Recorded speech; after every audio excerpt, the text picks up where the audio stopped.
首先有请我们中华人民共和国驻多伦多总领事陈立刚先生致辞。Let's welcome Mr. 陈立刚, Consul General of the Chinese Consulate General here in Toronto.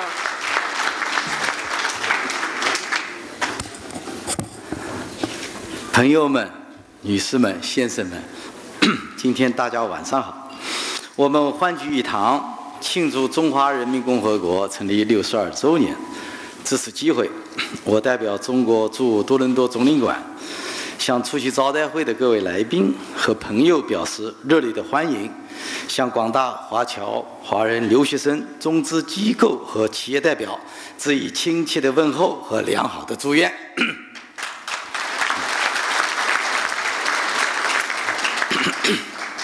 Honorable Minister Liang, MP Liang, and Honorable Minister Michael Chen, and Honorable Councillor Huang, Honorable the Chairman Lin Li, and also our respected student representative, and the MP.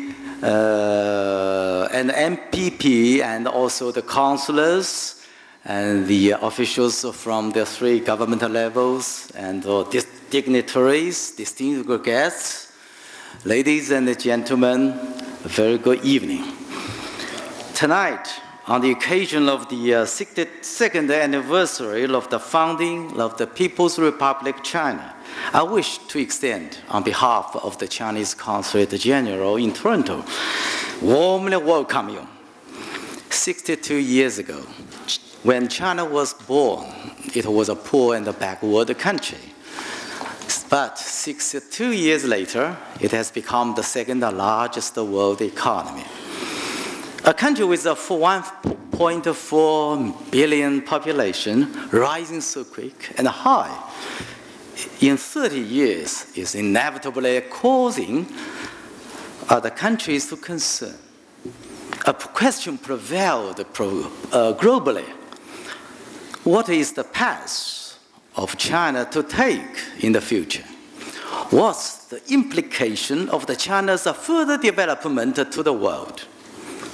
Here, I just want to briefly reply with 2 words: peaceful development path, and cooperation with the world for the win-win environment. We believe 21st century should be different from the previous several ones. In this century, the international society should go ahead beyond the mentality of the zero-sum game, featuring the conflict and the confrontation. Rather, the global common destiny leads us to a new vision and idea. That is mutual respect, mutual benefit and interdependence, cooperation for win-win situation, multicultural exchange between different parties, and the existence among the different social systems and so forth. Here, I wish to say that in this world, because of the different situation of the country, there's no universal and non-changed pattern for development. If anything, only the most convenient for one country is the best for itself. The reason China is following the path of development lies with the fact now what China it is. From 1978, in 3 decades, the GDP of China increased 16 times from 300, let me see, yes, 37 billion.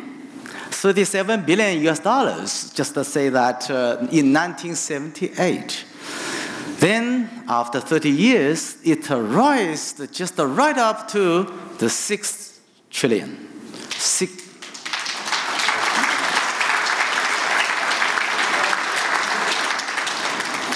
So, it is evident China's peaceful development is the right choice, and the evidence itself warrants the continuation of this path. China's program couldn't have outside is handed.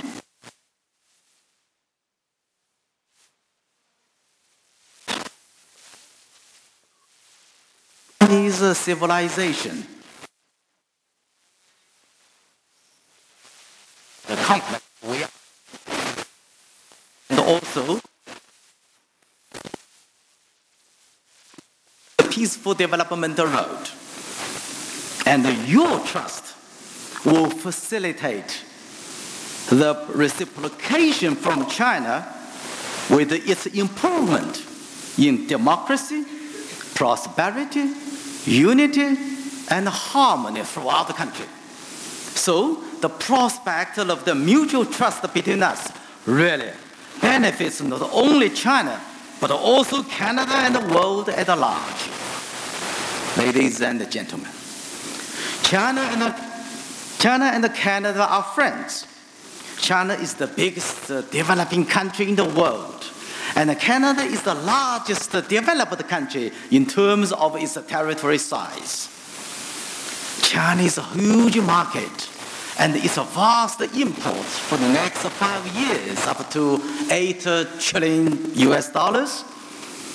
makes great comparative advantage and complementary benefits for both of us, with Canada retaining high technology and science applied to the international market, and also the huge, rich natural resources yet to be developed for better trade promotion. 2009. Prime Minister Stephen Harper visiting China, and 2010, President Hu Jintao visit Canada. Both leaders driving the bilateral relations to a new stage. Last year, the two countries' trade amounted at $37 billion. This is the record-breaking figure so far in the past 40 years. And according to the present, increased pace from January to August, by the end of this year, the bilateral trade will be reached right to the $48 billion. Wow, just 1 year, $11 billion increase for our both trade. This is, I think, there is a really great miracle. And also, this year, now with regard to the investment, China has invested $17 billion in Canada, while Canada has done $8 billion in China. Both sides are working hard for the future both. Ontario is an important province in our consulate sphere. Last October, Premier Danton Monkenty visited China, promoting the economic cooperation between two sides. The business circle in this province has been diligently exploring Chinese market. For example, BMO, Manulife, Sun Life, Magna are already there. TMX is to open its first office in China this coming November. At the same time, there are 50 more Chinese banks, companies, corporations having started a business in this province. These activities are only the beginning. On the rise, parallel with the economy and the trade, we see the humanitarian and cultural exchanges on the way, making progress between our two nations. Until now, 70,000 Chinese students in Canada with 25,000 in Ontario. Recently, 6 top research-type universities in Ontario, including Toronto, Queen's, Waterloo, and York University signed MOU with China Scholarship Council for admitting Chinese PhD students right here to do research study.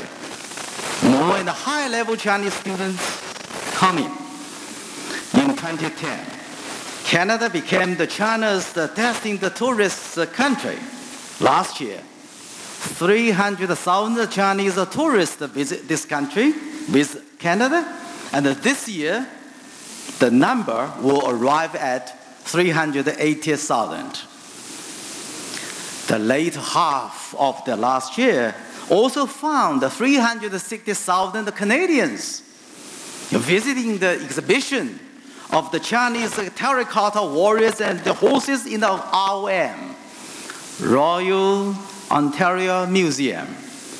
These activities showcased vividly people-to-people's exchanges between our two nations really is closing China and Canada's long distance by acknowledgement to each other and heartfelt touch from one another. Dear friends, China's peaceful development is sure to bring China and the world to a better and a more accommodated situation.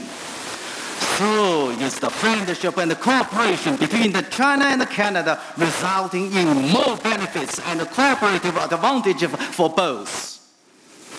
One thing is clear, is the driving force of this development is the better understanding and the mutual trust between us, the Canadians and the Chinese.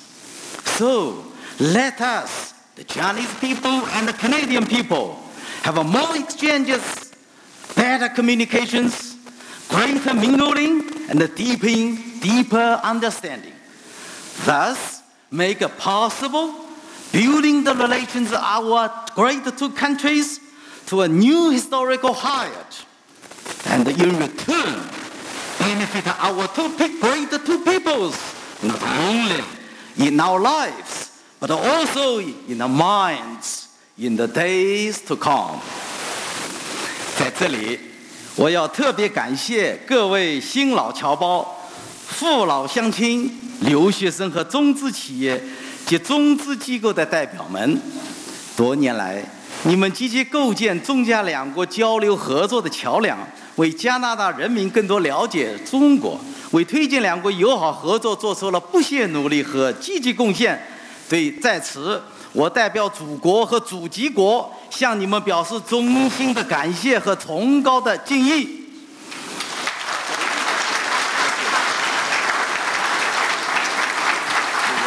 祝你们生活愉快，工作顺利，身体健康，阖家欢乐。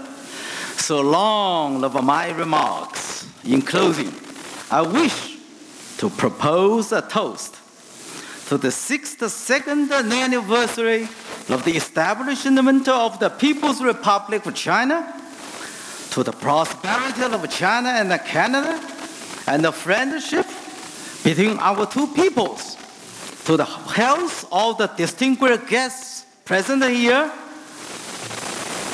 Cheers!